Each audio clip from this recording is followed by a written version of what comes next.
இப்போது சிவிக்ஸ் பார்க்கலாம். சிவிக்ஸில் first unit பார்க்கலாம். What is a constitution? இது மெல்ல கற்போருக்கானது. கான்ஸ்டிடியூஷன்னா என்ன? அரசியலமைப்பு சட்டம் என்றால் என்ன? கான்ஸ்டிடியூஷன் இஸ் த ஃபண்டமெண்டல் லா, அடிப்படை சட்டம், ஒரு நாட்டின் அடிப்படை சட்டம். Constitution is the fundamental law. It reflects the fundamental principles of the government of that country. இது ஒரு அரசாங்கத்தினுடைய அடிப்படை கொள்கைகளை இது பிரதிபலிக்கின்றது. ரிஃப்ளெக்ட்னா என்ன? பிரதிபலிக்கிறது. It reflects the fundamental principles of the government of that country. ஒரு நாட்டினுடைய அடிப்படை கொள்கைகளை இது பிரதிபலிக்கிறதா? வாட் இஸ், ரெண்டாவது கொஸ்டின் பார்க்கலாம். What is meant by citizenship? சிட்டிசன்ஷிப்னா குடியுரிமை. குடியுரிமை என்றால் என்ன? Citizenship, the word citizen is derived from Latin term civis. Citizen என்கின்ற இந்த வார்த்தை, குடிமகன் என்கின்ற இந்த வார்த்தை லத்தீன் மொழியிலிருந்து பெறப்பட்டுள்ளது. லத்தீன் மொழியில் சிவிஸ் அப்படின்னு பேர். அதுக்கு அர்த்தம் என்ன? It means residents of a city state. ரெசிடென்ட்னா வசிப்பவர்கள். சிட்டி ஸ்டேட் அப்படின்னு சொன்னால் நகர ராஜ்யம். நகர ராஜ்யத்தில் வசிப்பவர்கள் என்பது அதனுடைய பொருளாகும். மூணாவது கொஸ்டின் பார்க்கலாம். How many types of fundamental rights are listed by the Indian constitution? இந்திய அரசியலமைப்பு சட்டமானது எத்தனை அடிப்படை உரிமைகளை வழங்கியுள்ளதோ? டைப்ஸ் ஆஃப் ஃபண்டமெண்டல் ரைட்ஸ் கொஸ்டின்லேருந்து எடுத்து எழுதிக்கோங்க. ரைட் டு ஈக்குவாலிட்டி, சமத்துவ உரிமை. ஈக்குவாலிட்டின்னா சமத்துவம். Right to equality. Right to freedom, ஃப்ரீடம்னா சுதந்திரம், சுதந்திர உரிமை. ரைட் அகெயின்ஸ்ட் எக்ஸ்ப்ளாய்டேஷன், எக்ஸ்ப்ளாய்டேஷன்னா சுரண்டுதல், சுரண்டலுக்கு எதிரான உரிமை. ரைட் டு ரிலீஜியன், மத உரிமை. கல்ச்சுரல் அண்டு எஜுகேஷ்னல் ரைட்ஸ், பண்பாடு மற்றும் கல்வி உரிமை. ரைட் டு கான்ஸ்டிடியூஷனல் ரெமெடிஸ், அதாவது கான்ஸ்டிடியூஷனல் அப்படின்னு சொன்னாக்கா அரசியலமைப்பு தீர்வுகள் காணும் உரிமை. ஏதாவது சட்டங்களில் நமக்கு கிடைக்கல, அதாவது உரிமைகள் நமக்கு கிடைக்கலன்னா நாம் கோர்ட்டை அணுகலாம், அதுக்கான தீர்வு. What is a writ? ரிட்டுனா என்னன்னு கேட்குறாரு. Writ is an order or command issued by court in writing under its seal. ரிட்டுங்கிறது ஒரு உத்தரவு அல்லது ஒரு கட்டளை. ஸோ ஒரு கட்டளை அல்லது உத்தரவு, அதை ரிட் அப்படின்னு சொல்கிறோம். இது யார் இஷ்யூடுன்னா தருதல். யார் கொடுப்பார்கள்? கோர்ட்டு கொடுக்கும். So a writ is an order or command issued by a court. எந்த வடிவத்தில் கொடுக்கும்னா இன் ரைட்டிங், எழுத்து மூலமாக கொடுக்கும். அண்டர் இட்ஸ் சீல், முத்திரை பதித்து கொடுக்கும். What are the classical languages in India? So இந்தியாவில் செம்மொழிகள் யாவை? கிளாசிக்கல் லாங்குவேஜஸ் வருஷம் தெரிஞ்சால் போடுங்க, இல்லை லாங்குவேஜஸ் மட்டும் எழுதுங்க. தமிழ், சான்ஸ்கிரிட், தெலுங்கு, கன்னடா, மலையாளம், ஒடியா. மொத்தம் 6. தமிழ் உங்களுக்கு எழுதுவீங்க. சான்ஸ்கிரிட் ஸ்பெல்லிங் பார்த்துக்கோங்க, தெலுங்கு ஸ்பெல்லிங் பார்த்துக்கோங்க, கன்னடா, மலையாளம், ஒடியா. சரியா? அடுத்தது what is national emergency? So national emergency என்றால் என்ன? ஸோ நேஷ்னல் எமர்ஜென்சினா if India security is threatened, இந்தியாவினுடைய செக்யூரிட்டினா பாதுகாப்பு. ஸோ பாதுகாப்பு அச்சுறுத்தப்படுமே ஆனால், த்ரெட்டண்டட்னா அச்சுறுத்துதல். The president can declare national emergency. ஜனாதிபதி நேஷ்னல் எமர்ஜென்சியை பிரகடனப்படுத்துவார். External emergency is declared on the grounds of war. So external emergency அப்படிங்கிறது போர் ஏற்பட்ட ஆன் தி கிரவுண்ட்ஸ்னால் போரின் அடிப்படையில். அது போர்க்காலம் வந்துடுச்சுன்னா போருக்காக இந்த எக்ஸ்டர்னல் எமர்ஜென்சி டிக்ளேர் பண்ணுவாங்க. Internal emergency is declared on the grounds of armed rebellion. Armed rebellion அப்படின்னு சொன்னால் ஆயுதங்கள் ஏந்திய கலவரம், உள்நாட்டு கலவரம் ஏற்படும். ஸோ அவ்வாறு ஏற்பட்டால் இன்டர்னல் எமர்ஜென்சி வந்து டிக்ளேர் பண்ணுவாங்க. சரியா?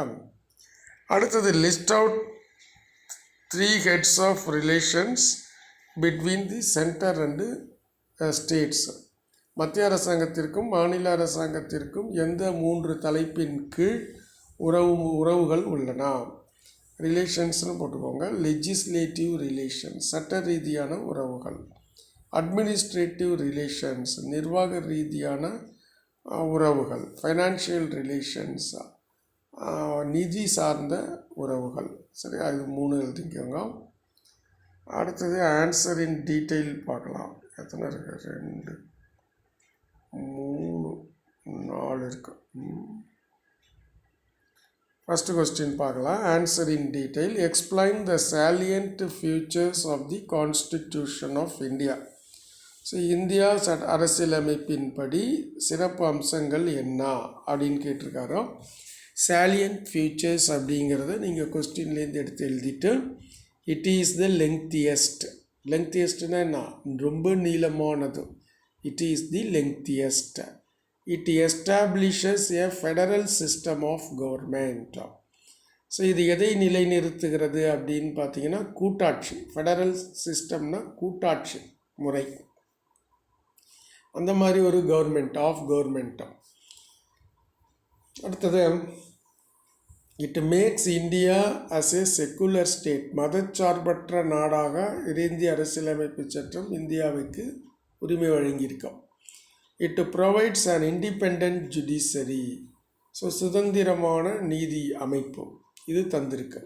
Citizens above 18 can vote. 18 வயதை தாண்டியவர்கள் வாக்களிக்கலாம். It provides single citizenship. இது வந்து ஒற்றை குடியுரிமையை தான் நம்ம அரசு வழங்குகிறதோ. சரியா? அடுத்தது பாயிண்ட் அவுட் ஃபண்டமெண்டல் ரைட்ஸ். இப்போ ரைட் டு ஈக்குவாலிட்டி அப்படின்னு ஒன்று இருக்கா. ஈக்குவாலிட்டி பிஃபோர் லா, சட்டத்தின் முன்பு அனைவரும் சமம். ஈக்குவாலிட்டி ஆஃப் ஆப்பர்ச்சுனிட்டி, வாய்ப்புகள் சமம். Abolition of untouchability. அன்டச்சபிலிட்டின்னு இந்த இடத்துல தீண்டாமையை ஒழித்தல். அடுத்தது right to freedom. Right to freedom, சுதந்திர உரிமை. என்னன்னு கேட்டிங்கன்னா freedom of speech and expression. நாம் பேசுவதற்கும் நமது உணர்வுகளை வெளிப்படுத்துவதற்கும் முழுமையான உரிமை உண்டு, சுதந்திரம் உண்டு. Freedom of life and personal liberty. Protection of life and personal liberty. So ஒரு சொத்துக்களாவது லிபர்ட்டி, இப்போ ப்ராப்பர்ட்டின்னு இருக்கணும், லிபர்ட்டி வராது, ப்ராப்பர்ட்டி. சொத்துக்களையும் உயிர்களையும் பாதுகாத்தல். ரைட் டு எலிமெண்ட்ரி எஜுகேஷன், அடிப்படை கல்வியை கற்கும் உரிமை. ரோல் எகெயின்ஸ்ட் எக்ஸ்ப்ளாய்டேஷன், சுரண்டலுக்கு எதிரான ஒரு உரிமை. Prohibition of employment of children. So குழந்தை தொழிலாளர்களுக்கு தடை விதிக்கப்பட்டுள்ளதா. Right to religion, freedom of practice of religion. So எந்த மதத்தை வேண்டுமானாலும் பின்பற்றலாம். அடுத்தது right to cultural and educational right. Protection of language, மொழிகளை பாதுகாத்தல். ரைட் டு கான்ஸ்டிடியூஷனல் ரெமெடிஸ், அது நமக்கு ஏதாவது தீர்வு காணணும்னா அரசியலமைப்பு ரீதியாக அதுக்கானது.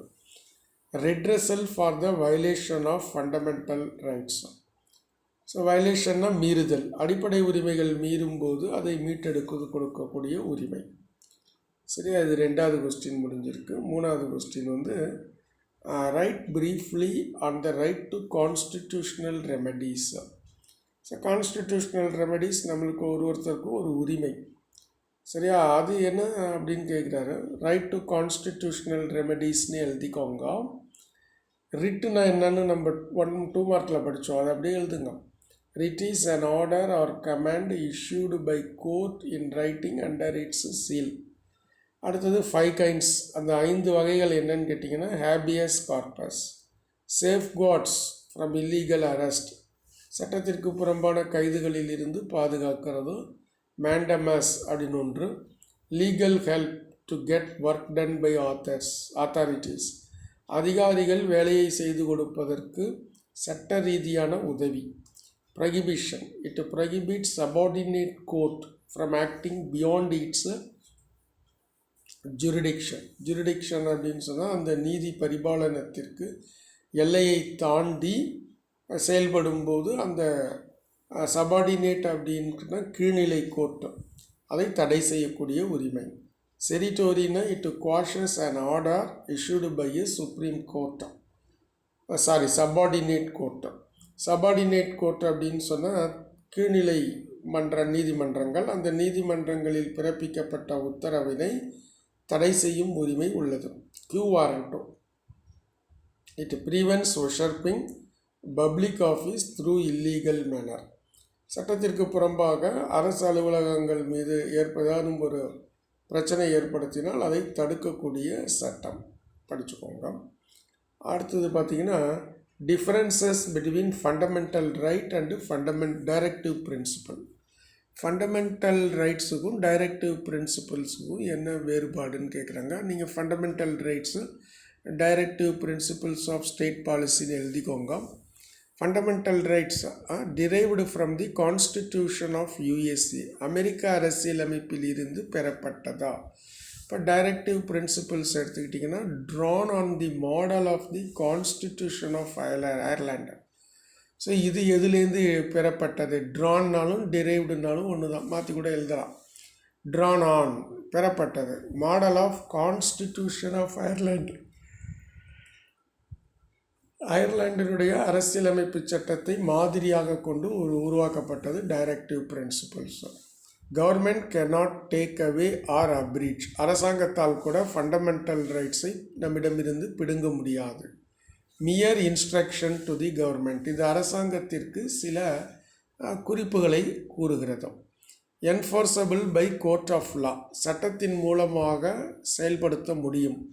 Not enforceable in any court, directive பிரின்சிபல்ஸை எந்த கோர்ட்லேயும் சொல்லி நம்ம கட்டாயப்படுத்த முடியாது. லீகல் சேங்ஷன்ஸ், சட்ட ரீதியான அனுமதி, லீகல் சேங்ஷன்.